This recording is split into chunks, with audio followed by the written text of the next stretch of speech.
E aí pessoal, beleza? Rodrigo Bibo do site podcast bibotalk.com. Como é que vocês estão? Eu espero que vocês estejam bem. Se você já conhece o canal, independente do que vai acontecer agora, já sabe, né? Se você curte, já chega dando like, fazendo aquele comentário aleatório. Vamos chegar a 100 mil antes do final do ano. Você que é novo por aqui, bem, esse é um formato de vídeo diferente. Eu nunca fiz o que eu vou fazer agora. Espero que vocês gostem. Se não gostarem, eu lamento. Tem um monte de canal legal por aí. Beleza? E lembrando que isso aqui é um formato novo no canal, porque o nosso canal aqui é meio que vlog, tem podcast, tem um monte de coisa aqui que envolve Bíblia, teologia e coisas minhas. É nóis, tá bom? Eu vou ler com vocês hoje um capítulo de C.S. Lewis, Como Orar.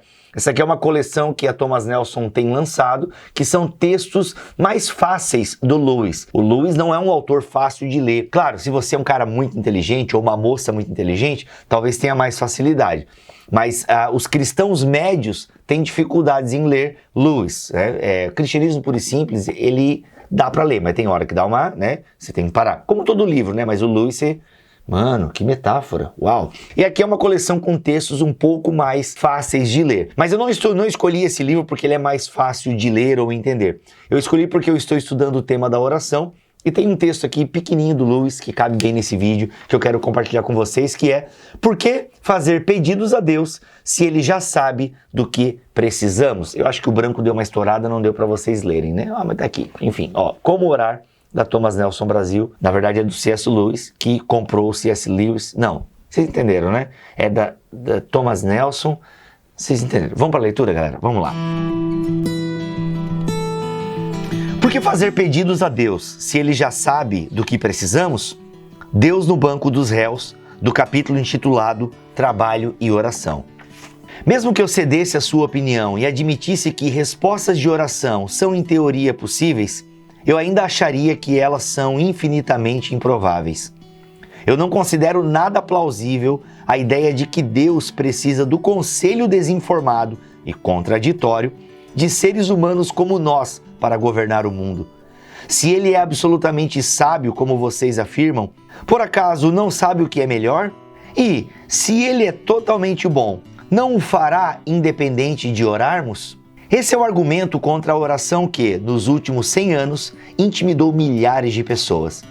A explicação habitual é que ele só se aplica ao tipo mais inferior de oração, aquele em que se pede que coisas aconteçam. O tipo superior, dizem, não inclui conselhos a Deus e consiste apenas de comunhão ou comunicação com Ele. Quem segue esta linha de raciocínio parece sugerir que o tipo inferior de oração é, na verdade, um absurdo e que apenas crianças ou selvagens o praticam. Nunca me contentei com esse ponto de vista. A distinção entre os dois tipos de oração é legítima. E penso que, no geral, entre parênteses, não estou bem certo, o tipo que não faz pedidos é, de fato, superior ou mais avançado. Estar em um estado de tamanha harmonia com a vontade de Deus, ao ponto de não se desejar alterar o curso dos acontecimentos, mesmo se possível fosse, é certamente uma condição muito elevada ou avançada. No entanto, se o tipo inferior de oração for eliminado, surgem duas dificuldades. Em primeiro lugar, seria preciso afirmar que toda a tradição histórica da oração cristã, incluindo a própria oração do Pai Nosso, estava errada. Afinal, ela sempre admitiu orações do pão de cada dia, pela recuperação dos doentes, pela proteção contra os inimigos, pela conversão do mundo exterior e coisas do tipo.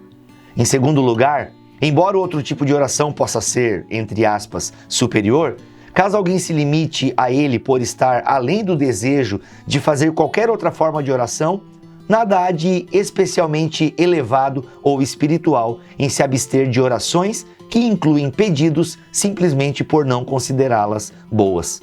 Pode ser uma coisa muito bonita, abre parênteses, mas repito, não estou absolutamente certo, fecha parênteses. O fato de uma criança nunca pedir bolo porque, por ser tão nobre e espiritual, não tem vontade alguma de comer bolo.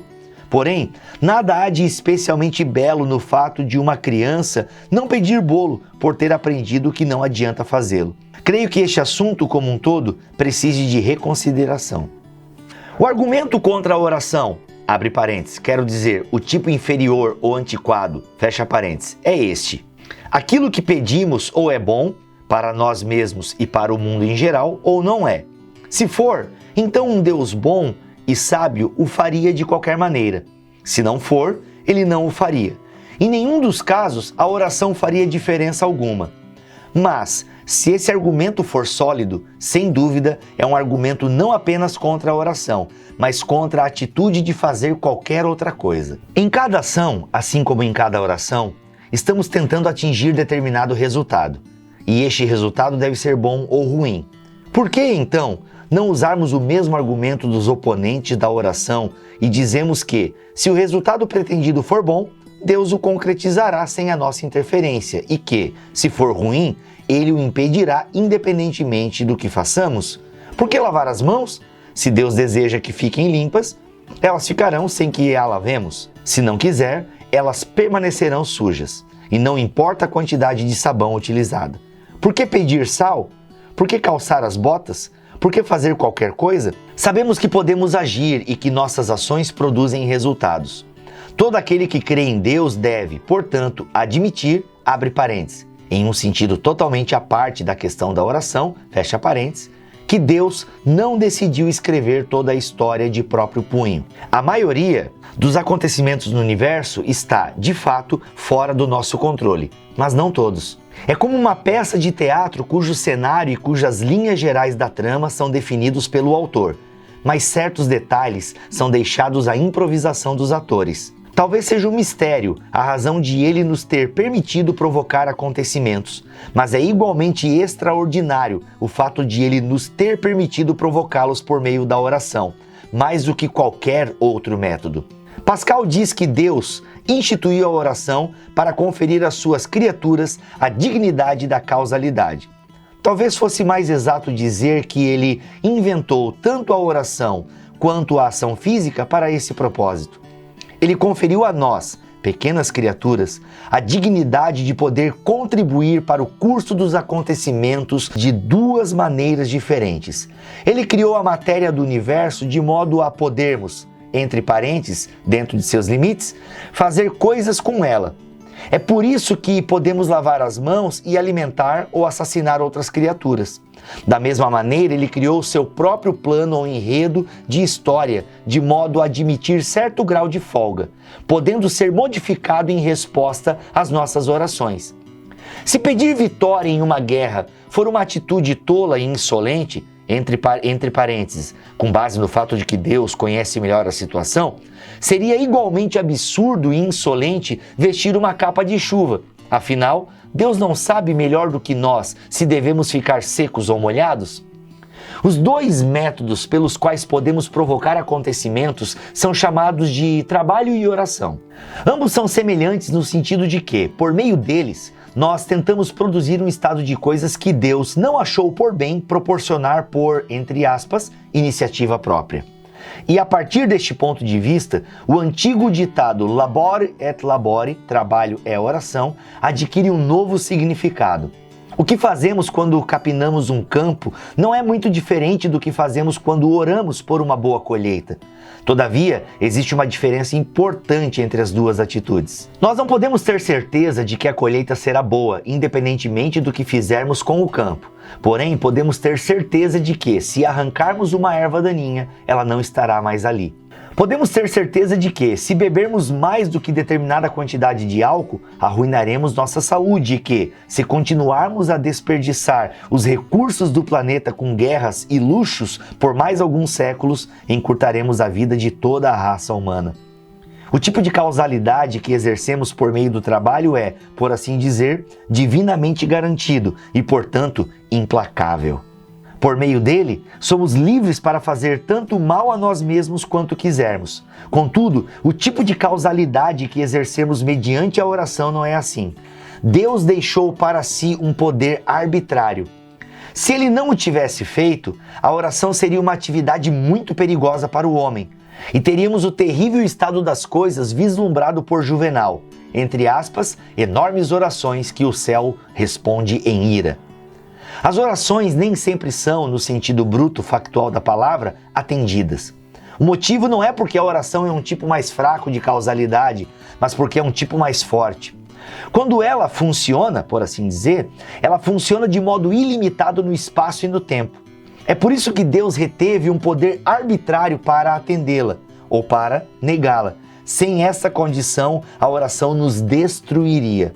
É cabível ao diretor dizer, abre aspas, vocês podem fazer tais e tais coisas segundo as regras fixas dessa escola, porém, outras tais e tais coisas são perigosas demais para serem regidas pelas regras gerais.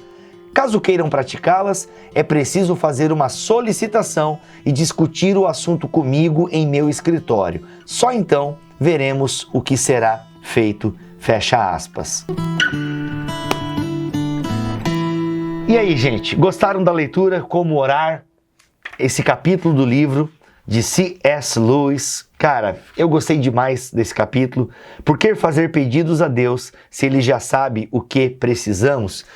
Leia de novo, ouça com calma e coloque aí o que Deus ministrou no seu coração, o que você entendeu dessa leitura. Se você tem esse livro aqui, leia ele novamente. Vamos pensar aqui. Eu tô com umas ideias, mas não quero fazer aqui no vídeo, porque a ideia do vídeo é somente a leitura do capítulo. Mas eu quero discutir com vocês nos comentários sobre o que Deus falou comigo, o que Deus ministrou, o que eu aprendi, o que eu concordo com o Lewis aqui. Talvez alguns não concordem, né? Lewis é esse cara que divide, mas ao mesmo tempo é o cara que une católicos, calvinistas, arminianos, pentecostais, porque todo mundo quase gosta do Lewis. Tá bom, gente? É isso. Se gostou, deixa o seu like. Se você não é inscrito no canal, se inscreva, ative as notificações, porque tem vídeo e podcast toda semana aqui no canal. Deus abençoe todos vocês. Até o próximo, se Ele quiser e assim permitir. Fiquem todos na paz do Senhor Jesus. Valeu, gente!